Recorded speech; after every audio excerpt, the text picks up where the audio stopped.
솔직히 말씀드리면 모릅니다. 지금 너무 막 빠져나가시는데요. 책 내용에 좀 집중해서 네. 우리 임승환 이사님께 질문 드리고 싶은데, 주식 투자, 직접 투자, 혹은 뭐 ETF와 같은 간접 투자, 뭐 두 가지를 비교해서 제시를 해 놓으셨더라고요, 책에다가. 네. 그래서 이 각각이 무엇이고 우리 주린이 여러분들께 우리 등대로서 무엇을 더 선호하시는지까지 한번 말씀해 주시면 좋겠습니다. 저는 일단은 그 주식 투자를 지금 이제 어쨌든 투자의 세계에 처음 들어오셨다면 네, 일단 직접 투자를 하셔야 된다고 생각해요. 좋습니다. 모든 경험을 해봐야 되거든요. 그럼요. 근데 내가 직접 투자도 안 했는데 간접 투자까지 고를 상황이 안 돼요. 일단 내가 직접 투자를 해서 본인의 일단 먼저 뭐냐면 스타일을 좀 파악을 하셔야 돼요. 투자를 근데 그냥 모의 투자는 절대 하지 마세요. 모의 투자는 내 네. 돈이 들어간 게 아니라서 그렇죠. 그걸 느낄 수가 없어요. 어, 거기서 뭐 모의 투자로 100억을 벌건 네. 100억을 까먹어도 내 돈 아니거든요. 그러니까 아무 도움이 솔직히 안 돼요. 도움이 안 되는군요. 전혀 안 돼요. 그래서 단돈 10만 원이든 100만 원이든 그걸 잃을 수도 있지만 그래서 좀 먼저 공부를 하라는 거잖아요, 항상. 그렇죠. 그렇지만 어쨌든 그런 것들을 공부를 하시면서 직접 한 주라도 네. 뭐 삼성전자 한 주라도 사보시고 네. 그러면서 아, 주식이 이런 원리로 움직이는구나. 네. 직접 투자를 했더니 근데 만약에 내가 10만 원을 투자했는데 예를 들면 어떤 종목이 막 반토막이 나가지고 5만 원 됐으면 네. 마음 아프잖아요. 그렇죠. 근데 그런 것도 느껴보는 거예요, 사실은. 그러네요. 근데 내가 그걸 감당할 수 있는 분도 계세요. 주식은 불확실해요. 반토막 났다가 다시 몇 배 오르기도 하고 그렇죠. 테슬라도 그랬거든요. 네. 그러니까 그런 걸 직접 내가 경험하면서 아, 나는 진짜 주식하고 안 맞는다. 네. 단 1%라도 빠지니까 진짜 못 견디겠다. 아, 이런 분도 계세요.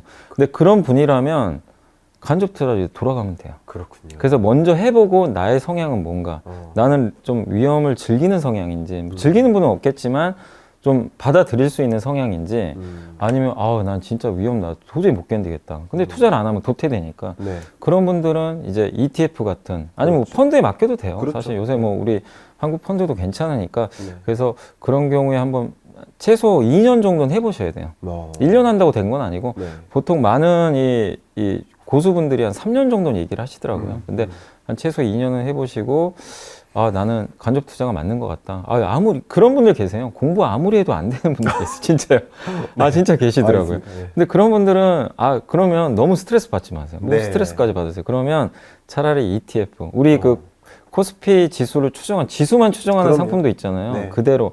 그러면 그런 ETF 상품을 매달 사는 거예요. 뭐 100만 원씩. 제가 실제 계산해 봤거든요. 네. 예를 들어 코덱스 200 ETF 아시죠? 네. 그게 우리나라 코스피 지수를 그대로 가요. 네. 지수가 1% 오르면 똑같이 그 가격은 1% 오르고 빠지면 똑같이 빠지는데 코덱스 200이 그 삼성자산운용에서 2003년에 처음 만들었어요. 네. 그때보다 지금 가격, 그때 하면 5천 얼마였어요. 지금 얼마냐면 4만 얼마 정도 합니다. 그렇군요. 네. 그럼 많이 올랐죠. 연평균 수익률 계산해 봤어요. 네. 9에서 10% 나요. 네. 네. 그 우여곡절을 겪어도 연평균으로는 네. 9에서 10%예요. 네. 훨씬 은행 이자보다 높잖아요. 그럼 내가 만약에 매달 100만 원씩만 넣었어도 공부 하나도 안 해도 네. 수익이 좀 나요. 근데 그럼요. 앞으로 그런다는 건 아니지만 그런 좋은 방법도 있어요. 간접 투자로는. 그래서 한번 직접 투자도 해보시면서 성향에 맞게 간접 투자도 한번 고민을 해보자. 예.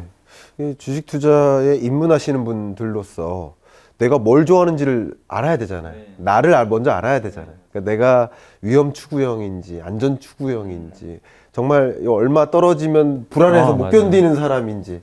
그러니까 사실 불안해서 못 견디는 그런 분이 주식 투자해가지고 얼마 번들 네. 더 잃은 거가 될 맞아요, 수도 있잖아요. 맞아요. 그런 면에서 나를 한번 디파인해 보는. 근데 나를 디파인하는 과정이 모의 투자가 아니라 단돈 10만 원이라도 실전 투자로서 나를 정확히 파악을 하고 간접 투자를 선택할지를 결정하면 좋겠다. 너무 좋은 조언이십니다.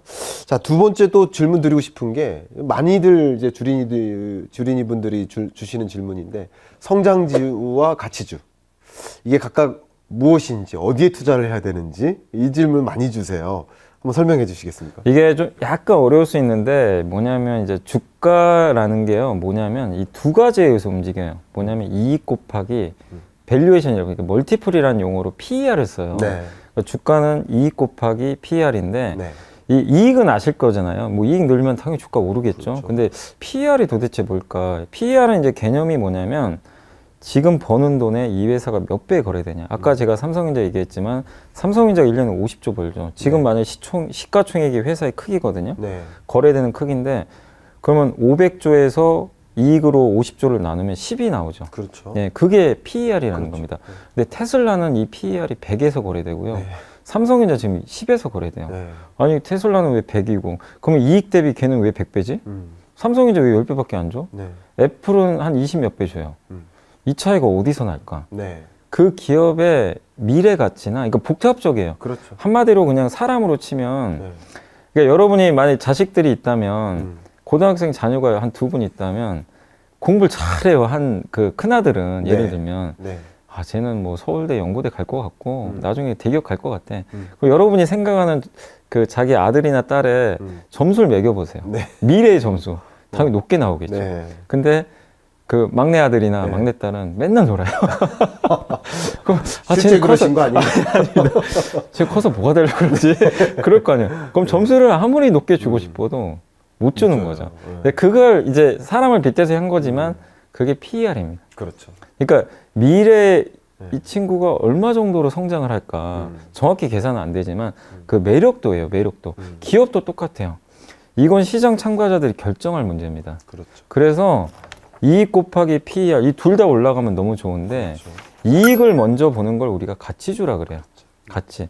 PER은 뭐냐면 스토리, 성장 스토리를 우리가 이제 PER로 빗대서 그러니까 테슬라가 왜 100배 받을까요?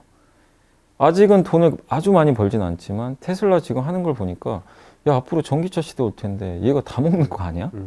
그러면 이제 게임 끝났네. 그렇죠. 그래서 높게 줘요. 근데 현대차는 PER이 지금 몇 배인 줄 아세요? 몇 배죠? 7배밖에 안 돼요. 아. 무슨 얘기냐? 네. 아, 현대차를 봤을 땐 아, 전기차 만드는데 네. 저 내연기관에서 전기차를 어떻게 넘어가지? 고민스러운 거예요. 안 줘요, 점수를 높게. 그러니까 테슬라와 이 간격차가 있는 거죠. 그래서 테슬라는 성장주라 그러고 현대차는 이익은 많이 내요. 네. 그래서 가치주라고 합니다. 그래서 이게 아직은 좀 어려울 수 있지만 항상 주가를 생각할 땐 이 두 가지 이 교집합에 의해서 네. 오르락 내리락 하거든요. 그렇겠네요. 그러니까 현대차는 이익을 우선히 보고 있고 미래 가치를 안 봐요. 테슬라는 이익보다는 미래 가치를 봐요. 근데 주가가 많이 오르는 건 이 미래 가치가 올라가요. 확 이렇게 올라갑니다. 무한정 주게 돼요. 그렇죠. 네. 근데 제가 말씀드리고 싶은 건 뭐냐면 이제 가치주, 성장주만 논란은 많은데 기업을 선택할 때는 무조건 성장하는 기업을 선택해야죠, 당연히. 아니 기업이 매년 뭐 똑같은 돈만 벌고 네. 역성장을 해요.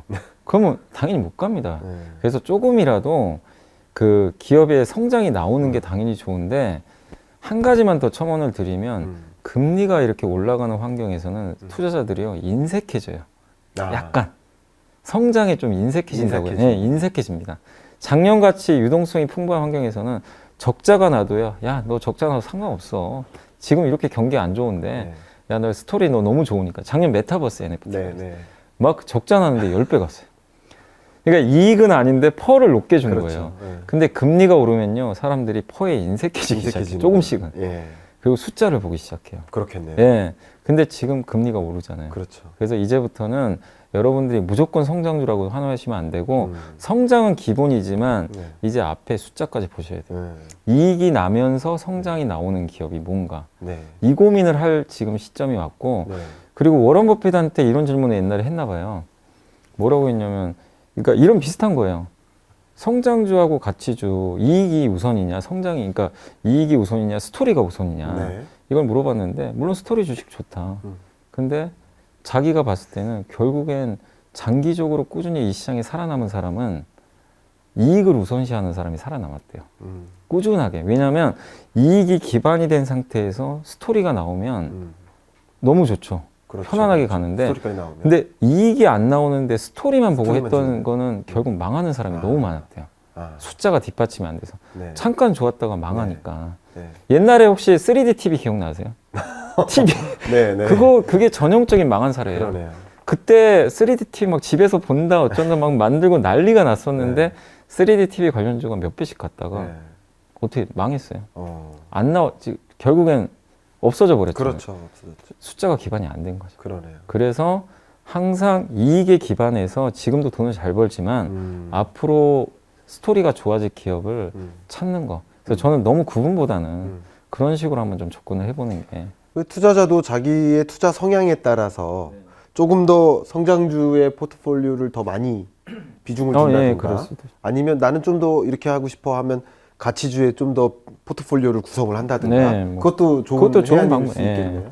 있는데 그래도 이제 기본적으로 저는 어쨌든 성장주냐 가치주냐 보다도 일단 이 기업이 그래도 꾸준하게 지금 비즈니스 모델상 잘 벌고 있는 기업인지 그렇죠. 그게 우선순위다. 아. 그래서 제가 건설업종을 요새 저도 건설업종 이렇게 아주 좋게는 안 봤는데 왜 건설업종에 대해서는 조금 긍정적으로 보기 시작했냐면 네. 여기에 좀 맞기 시작한 게 뭐냐면 건설업종은 정부가 규제를 많이 했던 산업이잖아요. 네. 뭐 교수님도 아시겠지만 근데 돈은 잘 벌었어요 실제.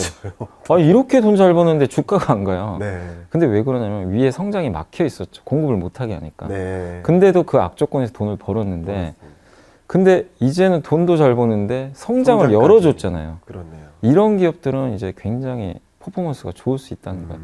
그러니까 이런 산업이 혹시 앞으로도 있는지를 한번 계속 찾아보시면 네. 저는 거기에서 좀 좋은 길이 있다라고 보고 지금 있어요. 여러분들도 이 말씀을 들으시면서 내가 주식 투자할 때 이런 길을 찾아가야겠다라는 생각을 좀 어느 정도 하셨을 거라고 생각이 됩니다.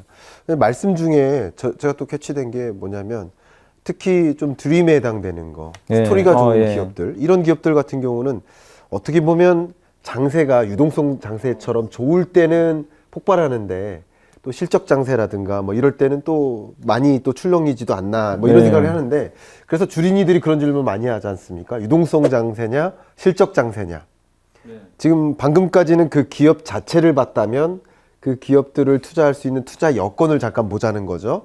이런 질문 많이 받으셔보죠. 예, 어떻습니까? 그러니까 유동성 아까 그거랑 이제 일맥상통해요. 유동성 장세에서는 유동성 장세가 뭐냐면 경기가 좀 안 좋아지면서 경기를 살려야 되니까 이제 중앙은행이 돈을 막 푸는 거죠. 네네. 그래서 2년 전에 그 우리 코로나 터졌을 때 미국이 금리를 낮춰서 제로 금리로 갔고 네, 우리 한국은행도 정말 그렇게 파격적으로 낮춘 적이 별로 없었잖아요. 그렇죠. 그냥 계속 한 번에 0.5% 막 낮추면서 네. 금리 인하하고 오죽하면 또 정부가 경기 살리려고 각 가정에다 돈 다 줬겠어요. 네네. 재난지원금까지. 네. 돈을 살포할 때죠. 경기 살려야 되니까. 네. 그럼 그때는 경기가 안 좋은데 돈이 이제 투입이 되면서 유동성이 이제 부풀려져요. 그러네. 그럼 유동성이 부풀려지면 사람들이 그 돈 가지고 뭐 했습니까? 실제 주식 투자하신 분들 많았잖아요. 네. 자산 시장에 약간씩 이제 버블이 그때는 버블은 아니지만 네. 초창기에는 어쨌든 자산 시장에 돈이 막 들어와서 사람들이 근데 이제 왜 유동성 장세에서 성장주가 꿈이 좋냐면 네. 경기가 안 좋으니까 흔히 말하는 경기 민감주 돈 잘 버는 기업도 다 까먹어요. 그렇겠네요. 네, 유동성 아니 뭐, 장세 예. 때는 경기주가 안 좋으니까. 경기가 안 좋으니까 그래서 돈 푸는 거니까. 그렇겠네요. 그러면 그때 사람들은 희소성에 좀 열광을 해요. 이 안 좋은 경기에서 네이버 카카오를 봤더니 음. 얘는 돈도 잘 벌어요. 네. 또 그때 이제 언택트 시대여가지고 네, 네. 사람들이 이제 약간은 스토리가 네. 이거 정말 대박주다. 이 안 좋은 환경에서 네이버 카카오 같은 기업이 세상에 어디 있냐. 그러네요.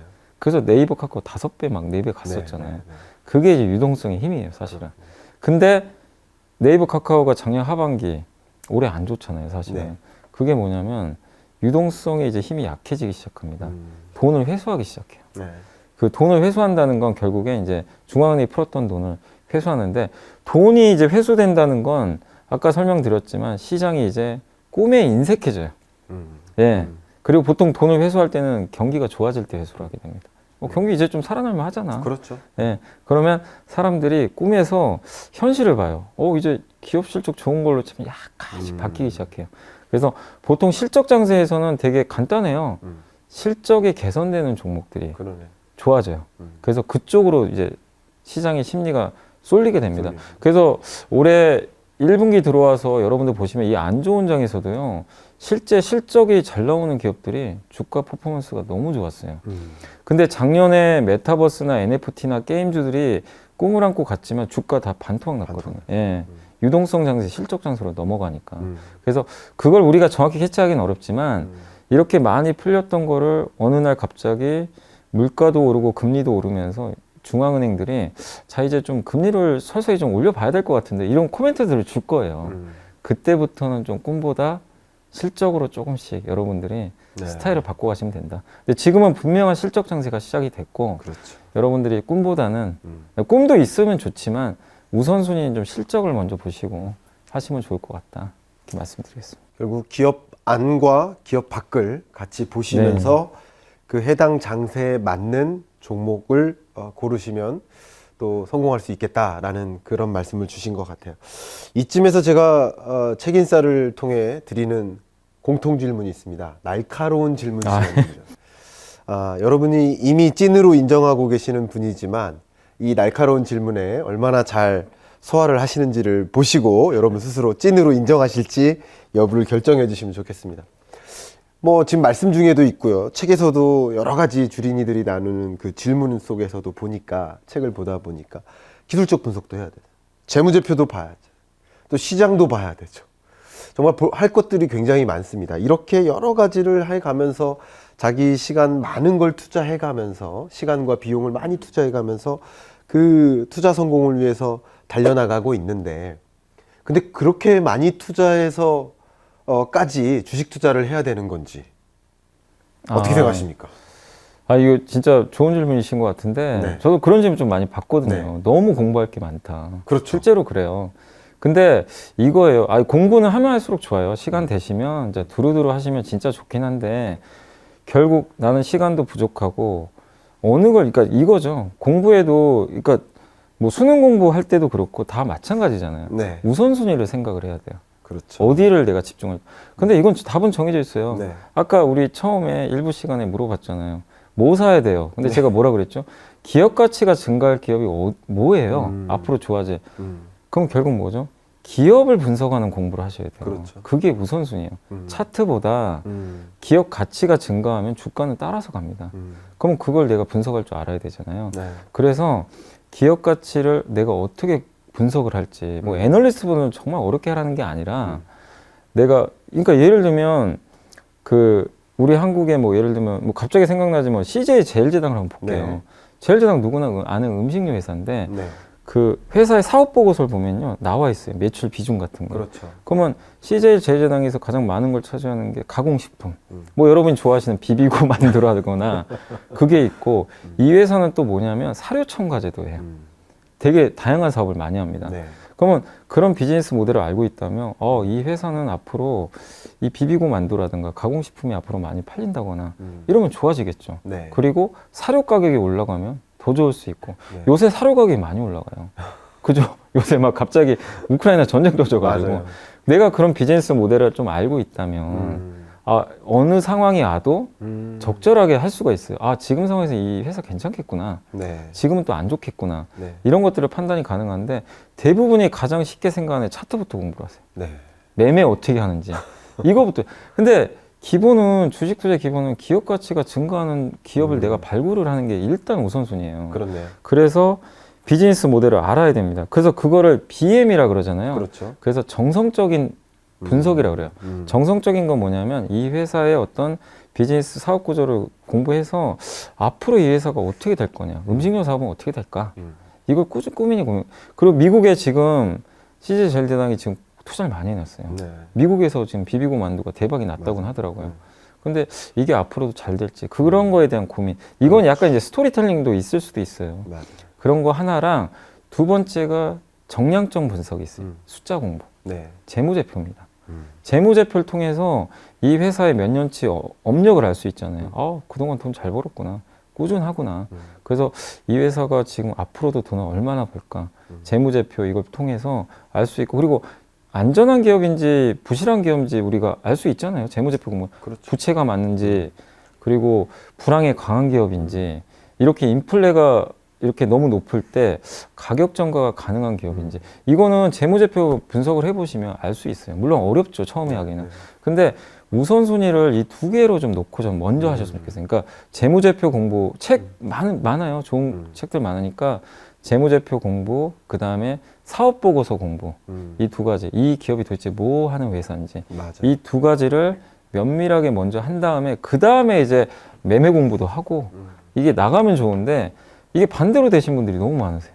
격까지만 하다가 그럼 많죠, 할게. 그러니까 할 게 많은 것 네. 같죠. 근데 이 두 개부터 먼저 한 네. 다음에 하시라는 거예요. 네. 다른 건 다 격까지 가면. 여러분 인사이트 얻으셨죠? 그 두 가지를 우선순위에 둔다면 정말 많은 투자가 들어가는 게 아니기 때문에 네. 소위 이제 주식 투자를 내가 그 기업의 주인이 된다라는 의미로 해석을 한다면 지금 여미사님께서 말씀하신 그 두 가지 당연히 하고 들어가야 되는 네, 거죠. 맞습니다. 여러분 뭐 땅 살 때 그냥 누구 말만 듣고 사세요? 아니잖아요. 네. 그 상황도 보고 이거 앞으로 오를지 다 보는 것처럼 주식 투자를 한다. 그건 역시 그 기업의 주인이 된다라는 것이기 때문에 어떤 기업에 내가 올라타야 될지 어떤 기업과 내가 동업을 해야 될지라는 것을 선택할 때는 그 두 가지 정도는 반드시 공부를 하시면서 하시면 아 내가 이렇게 많이 투자하고 투입하는 건 아니겠구나. 나를 스스로 정당화할 수 있을 거라고 생각이 됩니다. 또 날카로운 질문 두 번째인데요. 이렇게 정말 많은 이 주린이들의 궁금증을 해결해 주시는 그런 역할을 하고 계신데 많은 질문들을 받으실 겁니다. 근데 이런 여러 가지 질문을 받다 보면 정말 난감한 질문, 나 이거 소화해내기 어려운 질문이 있다 하실 때가 있을 것 같아요. 네. 대표적인 예가 있을까요? 가장 난감한 게 이제 저는 좀 그거예요. 지금 당장 사요? 자, 지금 좋습니다. 당장 팔아요? 좋습니다. 네. 그럼 그 질문 제가 지금 하겠습니다. 자, 이 종목 지금 당장 팔아요? 지금 당장 사요? 자, 네. 답변해 이거를 주십시오. 너무 많이 물어보시는데 솔직히 말씀드리면 모릅니다. 지금 너무 막 빠져나가시는데요. 이게 무슨 얘기냐면 매매 타이밍을 어떻게 알겠어요? 아, 정확히. 네. 제가 뭐 차트 이렇게 정확히 뭐 저도 차티스트도 아니고 그리고 이 주가에 그러니까 이거거든요. 이런 분들의 심리가 뭐냐면 당장 사고 투자 이제 심리 한번 이게 좀 뜨끔하신 분도 계실 거예요. 당장 돈 벌고 싶다. 아, 네, 나는 이 마인드가 되게 강하신 분들만. 그러니까 대부분 좀 일확천, 그러니까 다 똑같아요. 네. 이걸 뭐 부끄러워하지 마시고 주식 투자 처음 하신 분들 다 똑같아요. 네. 지금 사서 당장 난 많은 돈 벌고 싶다. 음, 1년 후에 돈 벌고 싶은 분 별로 없어요. 지금 당장. 지금 당장. 근데 그게 왜 위험하냐면 대부분 이건 연예인 분들도 아마 제가 이제 저도 여러 방송 나가다 네. 보니까 연예인 분들 이렇게 이게 한번 물어보거든요. 똑같은 뭐, 질문입니다. 예, 뭐 연예인분들이 진짜 많이 맞아요. 주는 질문이 네. 이거예요. 물어봐요. 음, 대부분 실패하신 분들 많으신데 남의 얘기 듣고 사세요. 맞아. 뭐 누구 어떤 연예인이 이거 줬는데 네. 처음에 어떠냐면요. 다 돈 벌어요. 아, 그거 했는데 지금 당장 이게 들어가서 했더니만 어마어마한 수익이 난 거예요. 근데 결국 나중에 그 기업 자기가 공부 안 하고 산 거잖아요. 맞아요. 언젠간 다 까먹어요. 네. 네. 근데 그 일확천금 마인드가 강해서 그래요. 대부분. 근데 처음부터 아까 말씀드렸잖아요. 내가 기업 분석, 지금 당장 성과가 없더라도 단 하나라도 내가 삼성전자라도 제대로 재무제표, 시간이 6개월 걸리더라도 네. 제대로 분석을 하면 그거 하나만 마스터하면요. 다른 기업 다 분석할 수 있어요. 그렇죠. 진짜요. 다 응용 맞아요. 가능하니까. 맞아요. 그렇게 한 다음에 천천히 투자하시면 점점 우리 뭐 3, 40년 투자한다고 생각했을 때 성공하는데 사람들은 남의 얘기 듣고 그래서 지금 당장 사? 그리고 물렸어요.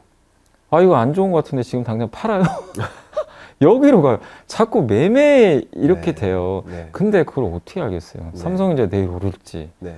한 달 후에 오를지. 네. 근데 삼성전자, 현대차가 2, 3년 후에 이럴 것 같습니다. 예측은 할 수 있어요. 그렇죠. 어느 네. 정도 합리적으로. 예. 예. 그러니까 이거죠. 삼성전자 앞으로 2, 3년에 어떻게 될 것 같으세요? 이렇게 물으면 답이 쉬워요. 네. 당장 어떻게 해야 돼요?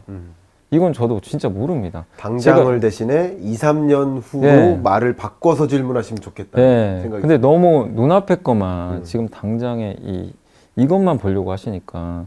근데 진짜 그 누구도 맞출 수 없고 제가 이게 적절한지 모르겠는데 좀 하나 무서운 얘기를 해드리면 그 미국의 유명한 투자정이 딱 두 명을 좀 대면 제시 리버모어하고 그 워런 버핏은 다 네. 아시잖아요. 워런 버핏은 정말 장기 투자잖아요. 이런 타이밍 안 되잖아요. 네. 사서 그냥 꾸준히 갖고 가고 복리 효과 노리시는데 제시 리버모어는 타이밍 재시는 분이에요. 그렇군요. 주도주에 올라타고 차트 보고 근데 그분이 결국엔 돈도 많이 벌었는데 몇 번의 파산도 겪었어요. 그렇군요. 어떻게 보면 생이 결국 나중에 자살을 했어요. 아, 미국에서 단기간에 제일 많이 버신 분이 제시 리버모어예요. 이게 의미하는 게 크다는 거예요. 아무리 많은 돈을 그렇게 단기에 내가 맞춰서 벌어도 결국엔 운도 많이 작용하거든요. 사실 네. 단기 타이밍이라는 거. 그래서 여러분들이 이 시장에서 꾸준히 성과 내고 싶으시면 네. 타이밍 보지 마시고 네. 이 기업이 앞으로 진짜 이러이러해서 좋아질 것 같은지 네. 이거를 꼭 한번 계속 고민하셨으면 좋을 것 같아요. 많은 분들이 당장 사요, 당장 팔아요라는 질문을 하실 때 그 질문에 대한 답변을 받자마자 당장 팔 것도 아니에요. 맞아요. 질문에 대한 답을 받자마자 당장 사지도 않아요. 심지어 여러분 그 질문을 가지고 이 영상을 보실 때 여러분이 너무나 좋아하시는 이 연불리께서 뭔가 조언을 주셨는데 여러분이 이 영상이 나가자마자 30분 만에 보셨다. 근데 그 영상이 일주일, 2주일 전에 제작된 겁니다.